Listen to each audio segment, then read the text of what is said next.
শুধুমাত্র জমি জমা সংক্রান্ত বিষয় নয়, প্রতিটি ক্ষেত্রেই জনবান্ধব কর্মসূচি নিয়ে সরকার জনগণের কাছে দায়বদ্ধ থাকতে চায়। বেসরকারি উদ্যোক্তাদের পরিচালনায় ইতিমধ্যেই দেশের 61টি জেলায় বর্তমানে 893টি ভূমি সেবা সহায়তা কেন্দ্র চালু রয়েছে। এসব কেন্দ্র থেকে নির্ধারিত সেবা মূল্যের বিনিময়ে নাগরিকগণ সহজেই ভূমি সেবার আবেদন করতে পারছেন এবং সরকারি ফি পরিশোধ করতেও সক্ষম হচ্ছেন। পর্যায়ক্রমে দেশের প্রতিটি ইউনিয়নে এ ধরনের আরো ভূমি সেবা সহায়তা কেন্দ্র স্থাপনের পরিকল্পনা সরকারের রয়েছে এবং একই সাথে পাশাপাশি নাগরিকদের হাতের মুঠোয় ভূমি সেবা পৌঁছে দিতে চালু করা হয়েছে মোবাইল অ্যাপ, যার নাম দেওয়া হয়েছে, খুব সম্ভব অ্যাপটির নাম দেওয়া হয়েছে ভূমি। সম্মানিত উপস্থিতিবৃন্দ, আমি মনে করি ভূমি জমি ব্যবস্থাপনা যত বেশি আধুনিক এবং প্রযুক্তি নির্ভর করা যায়, জমি সংক্রান্ত বিরোধ সম্পত্তির পথও খুব সম্ভবত তত বেশি সহজ হয়ে যায়। জমি ব্যবস্থাপনার ক্ষেত্রে অনলাইন সুবিধা নিশ্চিত করায় আমি ব্যক্তিগতভাবে বিশ্বাস করি জমি জমা সংক্রান্ত দুর্ভোগ অনেকাংশেই লাঘব পাবে।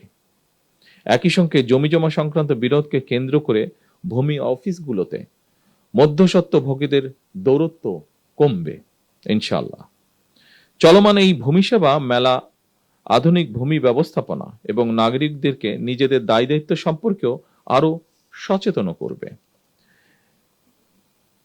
সম্মানিত উপস্থিতিবৃন্দ, দেশের জনসংখ্যা বৃদ্ধির সঙ্গে সঙ্গে একটি খুব গুরুত্বপূর্ণ বিষয় যে আমাদের মাথাপিছু জমির পরিমাণও কমে আসছে।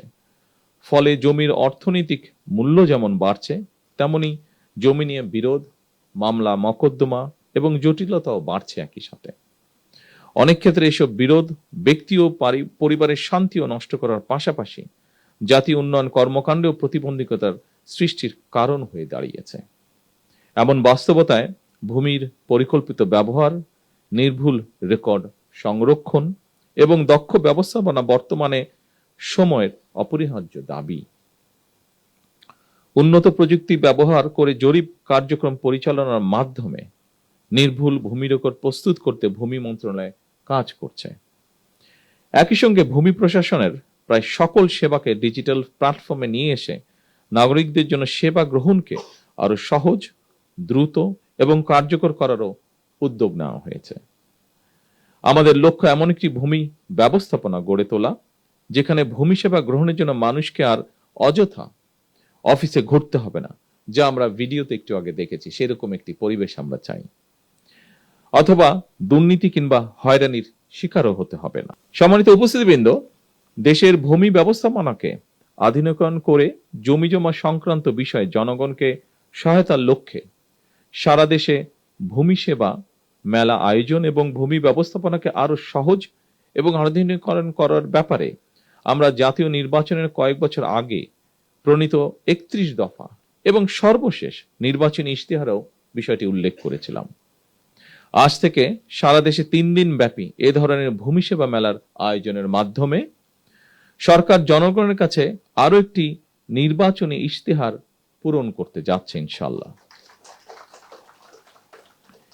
এভাবেই সরকার পর্যায়ক্রমে একের পর এক নির্বাচনী ইশতেহারের প্রতিটি দফা বাস্তবায়নের মাধ্যমে জনগণের কাছে দেওয়া ওয়াদা পূরণের রাজনীতিকে এগিয়ে নিয়ে যাবার চেষ্টা করছে।